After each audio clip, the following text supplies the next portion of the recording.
Em nome do Pai, do Filho e do Espírito Santo. Amém. Queridos irmãos, que a paz de Jesus e a ternura de Maria estejam com cada um de vocês.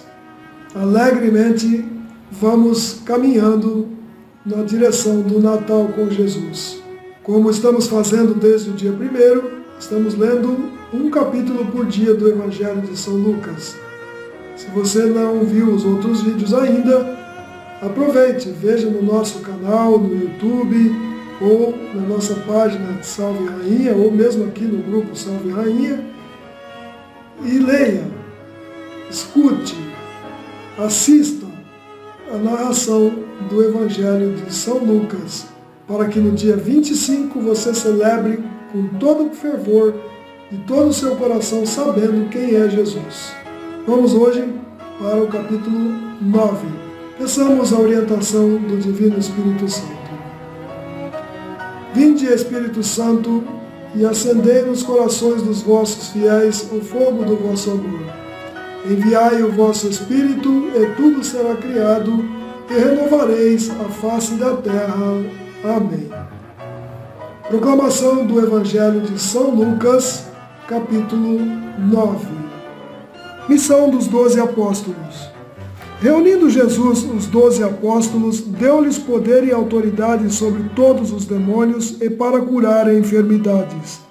Enviou-os a pregar o reino de Deus e a curar os enfermos.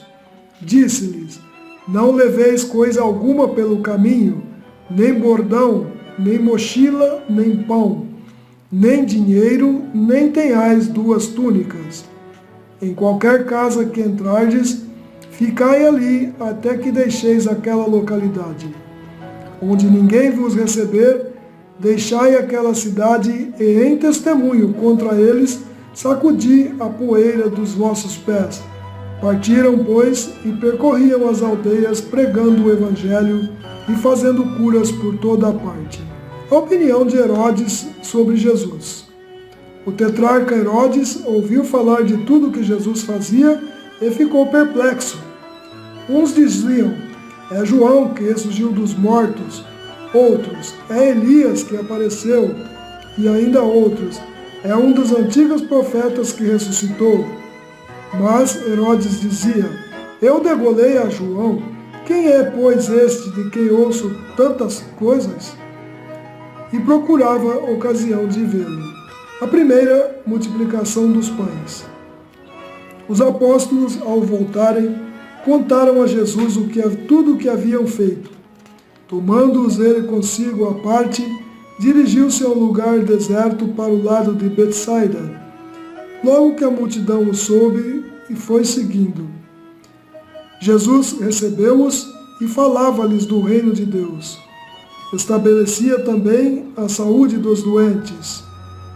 Ora, o dia começava a declinar, e os 12 foram dizer-lhe: despede as turbas para que vão pelas aldeias e sítios da vizinhança e procurem alimento e hospedagem, porque aqui estamos num lugar deserto.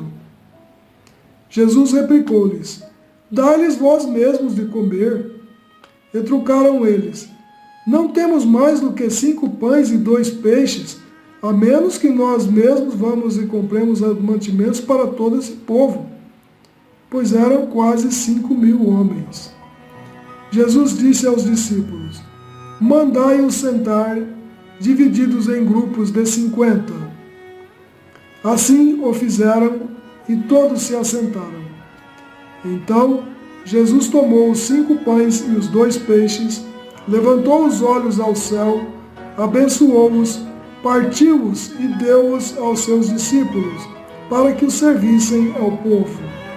E todos comeram e ficaram fartos. Do que sobrou, recolheram ainda 12 cestos de pedaços. Confissão de São Pedro. Num dia em que ele estava a orar a sós com os discípulos, perguntou-lhes: quem dizem que eu sou? Responderam-lhe: uns dizem que és João Batista, outros Elias, outros pensam que ressuscitou algum dos antigos profetas. Perguntou-lhes então: e vós, quem dizeis que eu sou? Pedro respondeu: o Cristo de Deus. Ordenou-lhes energicamente que não o dissessem a ninguém. O primeiro anúncio da paixão. Jesus acrescentou: é necessário que o Filho do Homem padeça muitas coisas, seja rejeitado pelos anciãos, pelos príncipes dos sacerdotes e pelos escribas. É necessário que seja levado à morte e que ressuscite ao terceiro dia. Em seguida, dirigiu-se a todos: se alguém quer vir após mim, renegue-se a si mesmo, tome cada dia a sua cruz e siga-me. Porque quem quiser salvar a sua vida, irá perdê-la. Mas quem sacrificar a sua vida por amor de mim, irá salvá-la. Pois que proveito ao homem ganhar o mundo inteiro se vem a perder-se a si mesmo e se causa a sua própria ruína? Se alguém se envergonhar de mim e das minhas palavras, também o Filho do Homem se envergonhará dele quando vier na sua glória, a glória de seu Pai e dos santos anjos. Em verdade vos digo, dos que aqui se acham, alguns há que não morrerão até que vejam o reino de Deus. Transfiguração. Passados uns 8 dias, Jesus tomou consigo Pedro, Tiago e João e subiu ao monte para orar. Enquanto orava, transformou-se o seu rosto e as suas vestes tornaram-se resplandecentes de brancura. E eis que falavam com ele 2 personagens. Eram Moisés e Elias, que apareceram envoltos em glória, e falavam da morte dele que se havia de cumprir em Jerusalém. Entretanto, Pedro e seus companheiros tinham se deixado vencer pelo sono. Ao despertarem, viram a glória de Jesus e os 2 personagens em sua companhia. Quando estes se apartaram de Jesus, Pedro disse: Mestre, é bom estarmos aqui. Podemos levantar 3 tendas, uma para ti, outra para Moisés e outra para Elias. Ele não sabia o que dizia. Enquanto ainda assim falava, veio uma nuvem e encobriu-os com sua sombra. E os discípulos, vendo-os desaparecer na nuvem, tiveram um grande pavor. Então, da nuvem saiu uma voz: Este é o meu filho muito amado. Ouvi-o. E enquanto ainda ressoava essa voz, achou-se Jesus sozinho. Os discípulos calaram-se e a ninguém disseram naqueles dias coisa alguma do que tinham visto. O menino epilético. No dia seguinte, descendo eles do monte, veio ao encontro de Jesus uma grande multidão.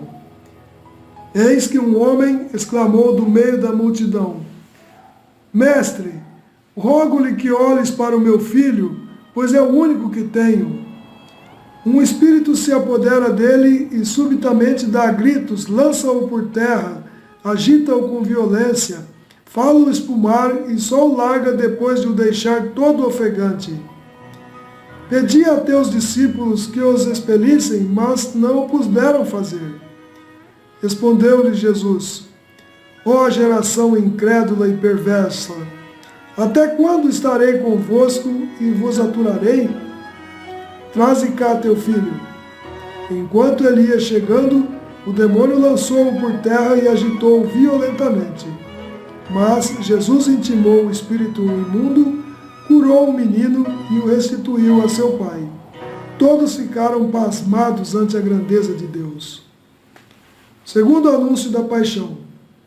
Como todos se admirassem de tudo que Jesus fazia, disse ele a seus discípulos: Gravai nos vossos corações estas palavras.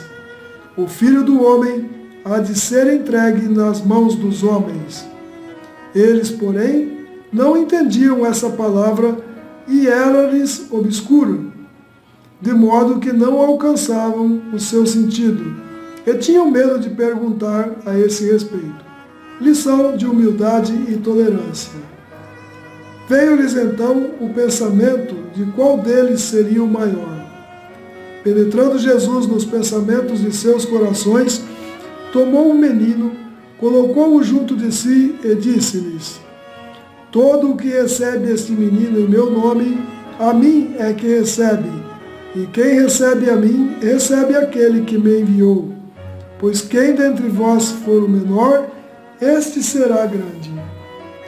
João tomou a palavra e disse: Mestre, vimos um homem que expelia demônios em teu nome, e nós o proibimos, porque não é dos nossos. Mas Jesus lhe disse: não o proibais, porque o que não é contra vós é a vosso favor. Daqui por diante começamos o relato da viagem de Jesus a Jerusalém, que vai do capítulo 9, versículo 51, até o capítulo 19, versículo 28.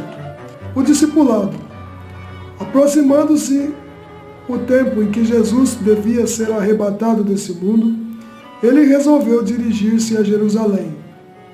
Enviou diante de si mensageiros que, tendo partido, entraram em uma povoação dos samaritanos para lhe arranjar uma pousada. Mas não o receberam, por ele dar mostras de que ia para Jerusalém. Vendo isso, Tiago e João disseram: Senhor, queres que mandemos que desça fogo do céu e os consuma? Jesus voltou-se e repreendeu-os severamente. Não sabeis de que espírito sois animados? O Filho do Homem não veio para perder a vida dos homens, mas para salvá-las. Foram então para outra povoação. Enquanto caminhavam, um homem lhe disse: Senhor, te seguirei para onde quer que vás. Jesus replicou-lhe: as raposas têm covas e as aves do céu ninhos, mas o Filho do Homem não tem onde reclinar a cabeça. E a outro disse: segue-me. Mas ele pediu: Senhor, permita-me ir primeiro enterrar meu pai. Mas Jesus disse-lhe: deixa que os mortos enterrem seus mortos. Tu, porém, vai e anuncia o reino de Deus. Um outro ainda lhe falou: Senhor, te seguirei, mas permite primeiro que eu me despeça dos que estão em casa. Mas Jesus disse-lhe: aquele que põe a mão no arado e olha para trás, não é apto para o reino de Deus. Meus queridos irmãos e irmãs, terminamos assim o capítulo 9 do Evangelho de São Lucas, e no próximo vídeo veremos o capítulo 10. Mais uma vez, eu sugiro que você pegue a sua Bíblia e releia esse capítulo, ou assista ao vídeo novamente até entender todo o significado das palavras que São Lucas nos transmite neste capítulo do seu Evangelho. Acompanhe diariamente o nosso estudo e no dia 25 todos nós saberemos quem é Jesus que vamos celebrar neste Natal. Que Deus nos abençoe e nos guarde e nos dê a sabedoria para entender a sua vontade através da sua palavra nas Escrituras Sagradas. Em nome do Pai, do Filho e do Espírito Santo. Amém.